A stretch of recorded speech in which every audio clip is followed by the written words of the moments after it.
Pemirsa, terima kasih Anda masih menyaksikan Berita Papua hari ini. Dan bagi Anda yang baru saja bergabung bersama kami, akan kami hadirkan kembali untuk Anda 3 berita utama kami hari ini.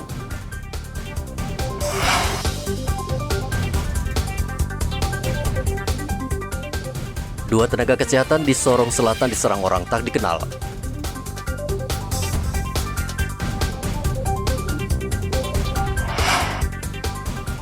Minyak goreng kemasan di Mimika langka.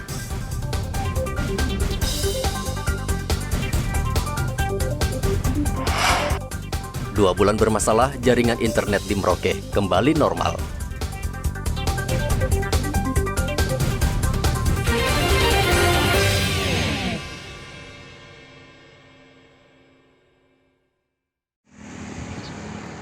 Lebih dari 2 bulan, warga Merauke tidak bisa menikmati jaringan internet. Aktivitas warga sangat terganggu karena sulit berkomunikasi serta mendapatkan informasi. Senin kemarin, internet kembali berfungsi, dan tentu hal ini disambut gembira warga. Beragam tanggapan muncul.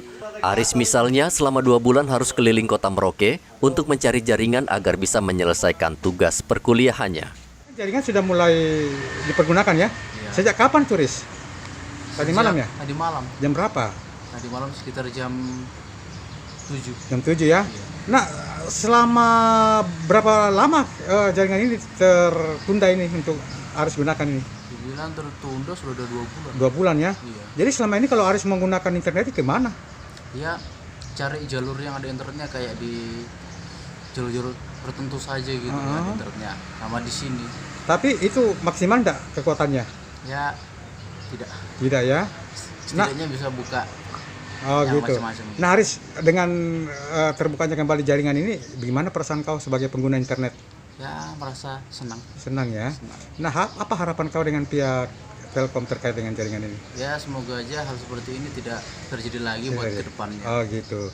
Riz, kau gunakan internet untuk apa kegunaannya? Ya, gunanya mencari informasi di dalamnya sama biar gimana ya, menghubungi teman lebih mudah. Gitu. Artinya komunikasi lancar ya. Iya. Penggunaan internet sudah mulai bagus kapan? Tadi malam ya? Iya, tadi malam Jam berapa? Sekitar jam 9. Jam 9 ya. Jam 9. Jadi selama rusak ini berapa lama ini?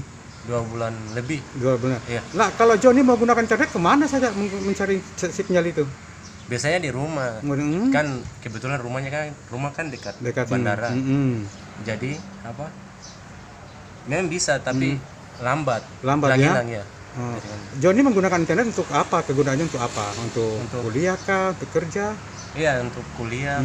Tapi kebetulan saya kuliah jadi untuk kuliah. Oh, untuk kuliah ya? Iya. Jadi selama internet rusak ini bagaimana Anda bisa mencari sinyal itu? Kesulitan juga ya? Iya, kesulitan. Kesulitan. Johnny, ini kan sudah bagus ya jaringan. Nah, apa perasaan Anda setelah bagusnya internet ini? Sangat senang sekali. Senang-senang bahagia. Nah, apa harapan Anda ke pihak Telkom agar internet ini jangan gangguan lagi gitu, John? Semoga ke depan jangan terjadi hal yang sama lagi. Kalau bisa kan di Merauke ini kan hanya satu provider saja. Ya ke depan mungkin ada provider lain lah. Seperti Excel atau IM3 seperti itu. Gitu. Ya. Warga meminta Telkom segera memperbaiki kinerja dan berharap ada investor lain yang bersedia membuka jaringan telekomunikasi di Merauke, sehingga masyarakat tidak bergantung pada satu perusahaan telekomunikasi yang memonopoli jaringan. Muhammad Ridwan melaporkan dari Merauke, Papua. Pemerintah Arab Saudi masih membatasi calon jemaah haji asal Indonesia yang akan menunaikan rukun Islam kelima ke Tanah Suci Mekah. Tahun ini calon jemaah haji asal Merauke yang berangkat hanya 56 orang dari 136 orang akibat pandemi COVID-19 yang masih melanda.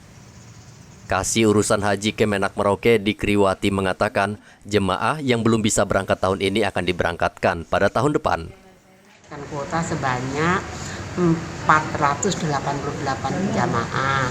Itu dibagi dari beberapa kabupaten sehingga Kabupaten Merauke mendapatkan 52 jamaah dengan cadangan 13 orang. 13 orang. Tapi 13 orang itu tidak berangkat semuanya untuk cadangan itu untuk apabila yang kuota berangkat itu ada yang mengundurkan diri berhalangan sehingga bisa diberangkatkan. Namun alhamdulillah untuk Kabupaten Merauke itu dari cadangan bisa mendapatkan kuota karena ada yang berhalangan dari kabupaten lain, ada yang berhalangan, dan kita juga ada 2 orang yang berhalangan nggak berangkat, sehingga kita mendapatkan dari cadangan itu 4 orang jamaah bisa masuk kuota berangkat. Jadi totalnya berapa Bu Haji? Jadi totalnya seluruhnya 56. 56 warga. Nah, rencananya untuk masuk embarkasi kapan berangkat ke Makassar? Itu jadwalnya secara nasional masuk embarkasi itu tanggal 29 Juni, terus terbang ke Arab Saudi itu tanggal 30 Juni.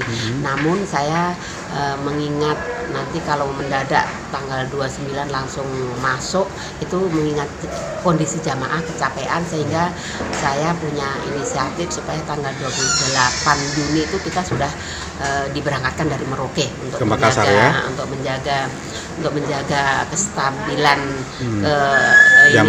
jamaah ini supaya dia punya fisiknya fit, tidak kecapean. Itu tanggal 28 ternyata kita mau diterbangkan ke Makassar. Terus rencana berangkat ke Arab Saudi Bu Haji? Tanggal 30 Tanggal 30 Juli ya? Malam ya? Malam. Masuk kloter berapa tuh Bu Haji? Masuk kloter 6 ya? Calon jemaah haji asal Merauke akan bertolak ke Tanah Suci pada 28 Juni mendatang melalui embarkasi Makassar. Dari sana pada tanggal 30 Juni, mereka akan langsung terbang ke Tanah Suci. Pandemi COVID-19 juga menyebabkan jemaah haji tertunda melaksanakan ibadah haji selama 2 tahun karena Arab Saudi menutup pintu masuk ke negaranya. Muhammad Ridwan melaporkan dari Merauke, Papua.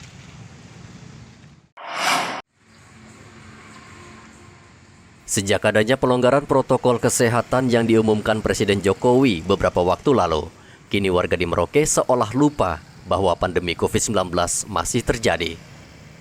Di jalan-jalan dan tempat tertentu, warga tidak lagi menggunakan masker, mencuci tangan, dan menjaga jarak. Kendati demikian, RSUD Merauke tetap menerapkan prokes ketat bagi pengunjung dan warga yang memasuki rumah sakit. Direktur RSUD Merauke Dr. Mario mengatakan selama belum ada kepastian pelonggaran prokes secara permanen dari pemerintah, pihak rumah sakit tetap memberlakukan pemeriksaan secara ketat terhadap pengunjung. Sampai sejauh ini kami menunggu instruksi dari pemerintah. Apakah ini sudah efektif new normal atau belum tahu? Sampai saat ini kan belum ada tuh, kita tahu bersama Bapak. Untuk itu kita masih menggunakan prosedur yang lalu semua masuk seperti yang Bapak lihat di depan melalui post screening. Kita screening yang memenuhi persyaratan yang di bawah skornya di bawah 5, silakan lanjut ke sisi pengobatan langsung, ke apakah dia mau ke rekam medik untuk mengambil nomor untuk ke polik rawat jalan atau langsung ke IGD. Tapi di IGD pun kami biasanya langsung penanganan kalau pasien gawat darurat tanpa menunggu hasil, Pak, karena ini demi kemanusiaan. Semua petugas dilengkapi dengan protokol keamanan atau menggunakan APD yang sesuai standar. Kalau dia skor lebih dari 5 seperti yang ada di SOP kita, otomatis kita pindahkan ke sisi yang lain untuk pemeriksaan selanjutnya, tetapi tetap dilaksanakan pemeriksaan dan penanganan pasien sesuai dengan kebutuhan atau kondisi pasien pada saat itu. Itu saja, Pak. Artinya penerapan ini masih tetap berlaku ya? Iya, masih berlaku sampai kita menunggu instruksi dari di atas, apakah ada protokol baru atau SOP baru, sudah ke arah kami new normal yang kita dengar sekarang ini kan akan menggunakan ke daerah endemi ya, itu dia, bukan pandemi lagi. Nah, sampai saat ini kami belum mendapatkan, kami tunggu itu aja, Pak. Untuk pelayanan klinik, Dok, semua terbuka? Pelayanan klinik kami buka, masih menggunakan hari ini, tapi 2 minggu lalu kami sudah rapatkan bersama dengan semua unit terkait, kepala-kepala ruangan, kepala instalasi. Dalam waktu dekat kami sudah merancang persiapan untuk buka pelayanan full dari 1 minggu. Selama ini kami juga melayani, tapi dalam 1 minggu kan biasa 6 hari ya. Hari ke-7 kan hari Minggu. Nah, ada 1 hari yang kami selang-seling tidak masuk atau tidak pelayanan karena ada yang petugasnya atau dokternya visit dan sebagainya. Agar itu satu. Kedua, untuk menjaga penumpukan di ruangan. Kalau kami buka full, meskipun sudah melalui screening, kami tetap menggunakan protokol kesehatan. Ya, syukur pada Yang Maha Kuasa dengan melakukan protokol itu, Pak, kami bisa meminimalisir atau menjaga tidak terjadinya penularan di rumah sakit, tapi itu pun pengamatan kami. Dan itu mulai angka penurunan dirawat di sini mulai menurun. Tetap kami perketat protokol itu dia Pak, sambil menunggu instruksi yang lebih dari atas. Gitu, Pak. Dr. Mario menambahkan seluruh klinik di RSUD Merauke saat ini dibuka. Namun warga diminta tetap mematuhi prosedur yang ditetapkan di RSUD sebagai upaya mencegah penularan COVID-19. Muhammad Ridwan melaporkan dari Merauke, Papua. Pemirsa, usai sudah perjumpaan kita dalam Berita Papua hari ini. Bersama kru yang bertugas, saya Cynthia Deli mengucapkan terima kasih atas perhatian Anda. Selamat pagi, semangat pagi, Wanyambe.